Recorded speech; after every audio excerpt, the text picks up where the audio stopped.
hormones. What hormones were responsible for that, lowering the stroke volume?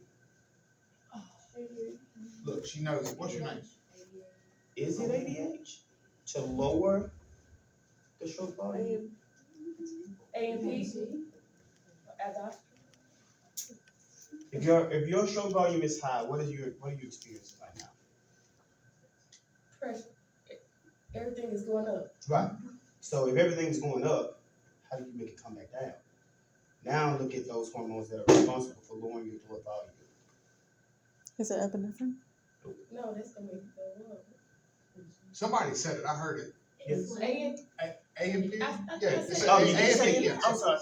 Yeah, A&P. That's why I'm confused. Yeah, I A&P, was like, well, I guess it's not that. A&P is the opposite of aldosterone. Yeah. So it makes you excrete salt. Remember, water follows salts. Yeah. So when the water follows salts, it's going to bring your blood volume down, which would lower your stroke volume, which would bring your blood pressure down. I thought it was, oh, just, yeah. All right? Okay. Another question.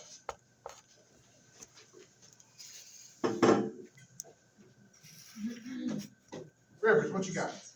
Look, I'll just call on y'all because I want, like I said, I wanted y'all to bring questions to the study session. So. Diagram, it's okay.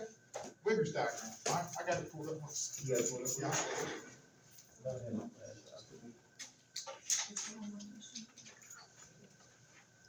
Give me just a second. But the Wiggers diagram, what does that describe, Rivers? Do you know?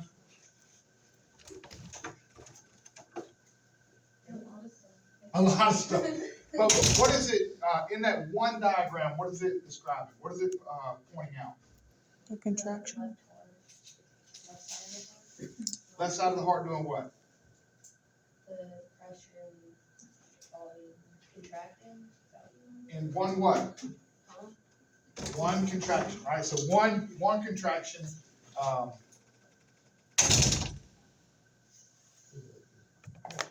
right here. Pull it back to pieces. Oh, you get it. You're quicker. Good. Do we have Apple TV in this? I made sure I am. Okay.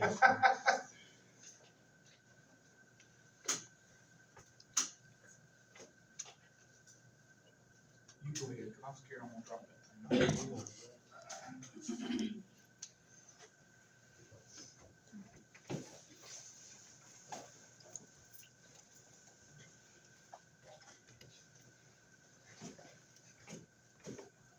You gonna put yours in? Because it's the whole thing. All right.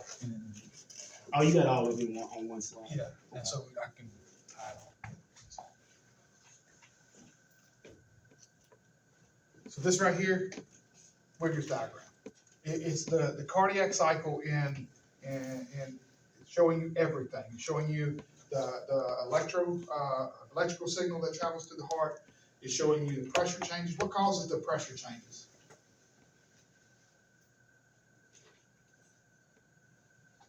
What causes pressure changes? I guess the flow, how. Well, the pressure is going to cause the flow. What is systole? The contraction. Two. The traction. Contraction. So the contractions are going to cause the pressures to change, right? So when you contract, does that make the pressure go up or down? If you're contracting, you're going up. Up, right. So like if y'all squeeze those water bottles, right? You contract, it makes the pressure in it go up, makes the water go out. So the same thing's looking. So this is where we look at the pressure in the atria, the ventricle, and the aorta, and how they relate to one another. Down here, it's looking at the blood volume just in the left ventricle. Okay.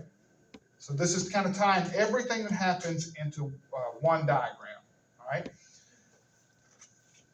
She's trying to figure. All right. So I'm gonna walk y'all through it real quick. All right. So what follows a electrical signal? If you stick your finger in that light socket, what's gonna happen? You're gonna have it's gonna make you contract, right? Y'all seen the little things on TV where they have electrodes to try to make you get abs? That doesn't work, but that makes your abs contract, right? So immediately following an electrical signal. So what does the P wave represent? Atrial depolarization. Atrial depolarization. That's the electrical signal spreading throughout the atria. Immediately after that, we see the pressure rising in the atria. What caused the pressure to rise? blood filtering that. We just said it. What causes pressure change? Contraction. Contractions, right? So we have the contraction, which causes the pressure to increase, right? Mhm. All right, so we have the electrical signal, causes the pressure to increase, which causes a little bump in the volume going into the ventricle. Okay, y'all with me so far? All right. What does the QRS complex represent? Ventricular depolarization. It's the electrical signal traveling through the ventricular walls. Everybody with me? What follows a electrical signal? Say it again. Contraction, right? Look at the pressure in the ventricle. What happens to it immediately following the QRS complex? It goes up, right? Everybody with me there? All right, so I'm just going to go through the pressures. We'll go back through the valves in a second, but just bear with me with the pressures. So we have the pressure increasing, right? T wave, that represents your ventricular what?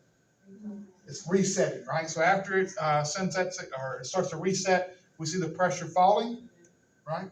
Because now it's relaxed, right? We're starting that early diastolic phase where it relaxes, so it fills back up. We see well, not yet. When will it start to fill back up? When we get back into the feeding, right? Back in the system. All right. So we have to remember there are valves. What are the purposes of the valves?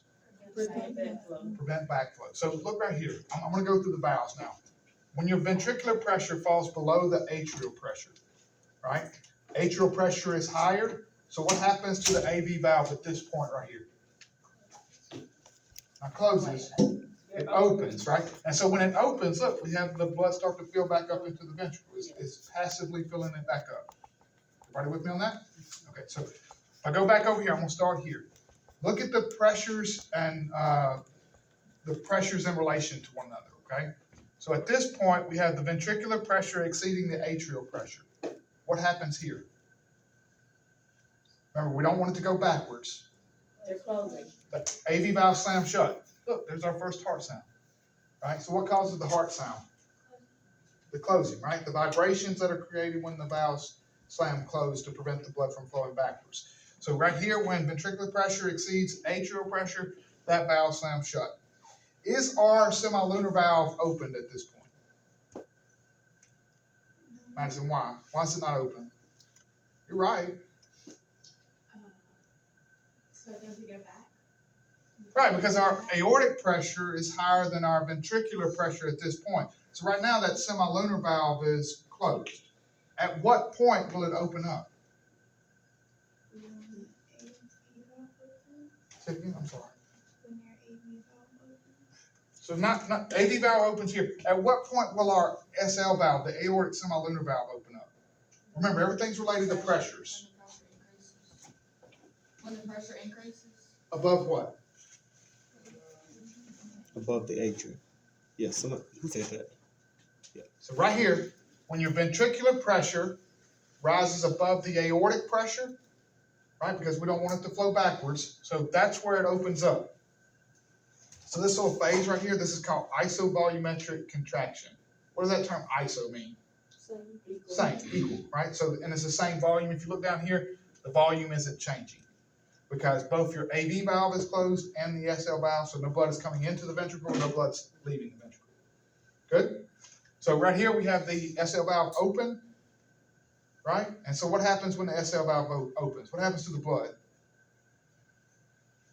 It leaves. So this whole section, I'm colorblind, so y'all help me. Is this beige, tan? What is this? Okay. The tan area right here, this is called ventricular ejection phase.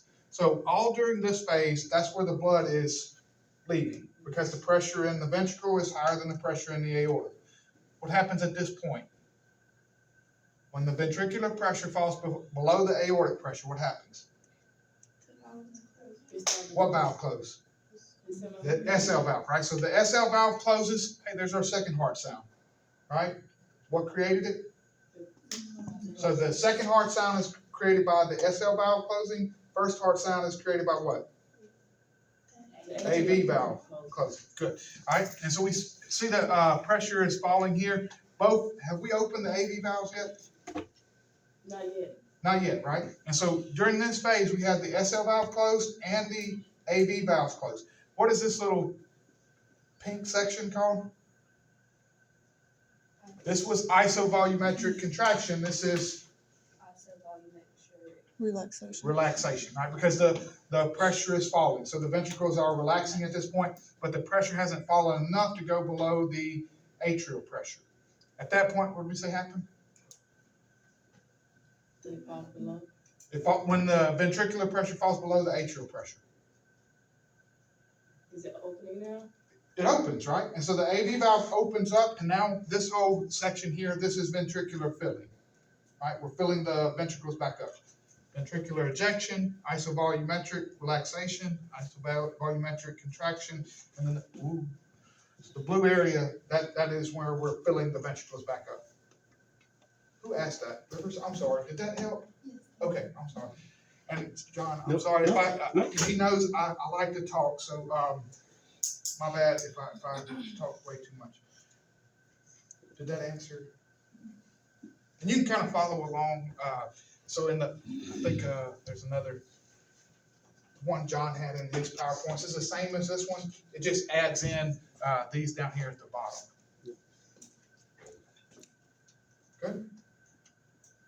And kind of how I told you guys, my students, that 4 phases, you know, we had the isovolumetric relaxing, how I applied the electrical activity to it. SNO was talking to AV, also seeing that's exactly what he was saying. I just did it in a short way. So if you go back and look at what I gave you guys on the notes, it is literally the same thing that he just spoke of, just in simpler terms.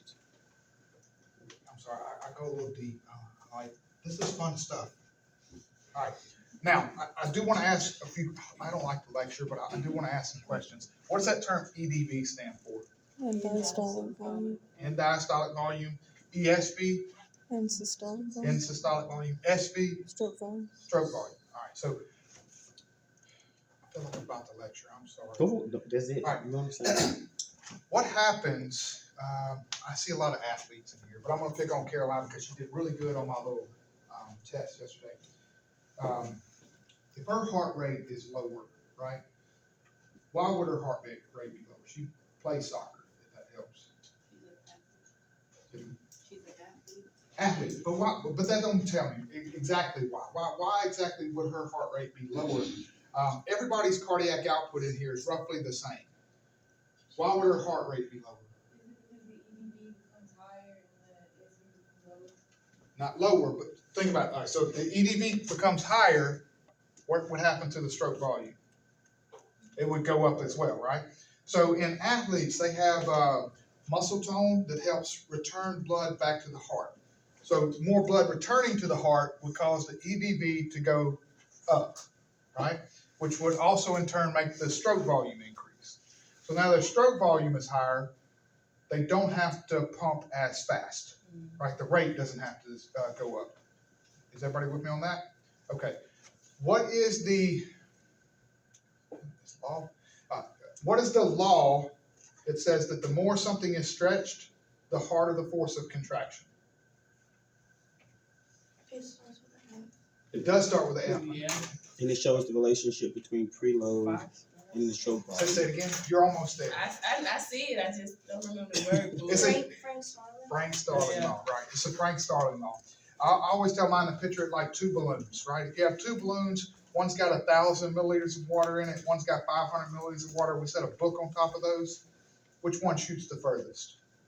The 1,000. So the one that stretched the furthest under a force of contraction is going to shoot blood further, right? It's going to create more pressure. Good? All right, I'm going to stop talking because I don't want to be stepping over John or anything. Oh, no. You just- All right, who else? Denai, you got questions for me? No? You don't like it when I call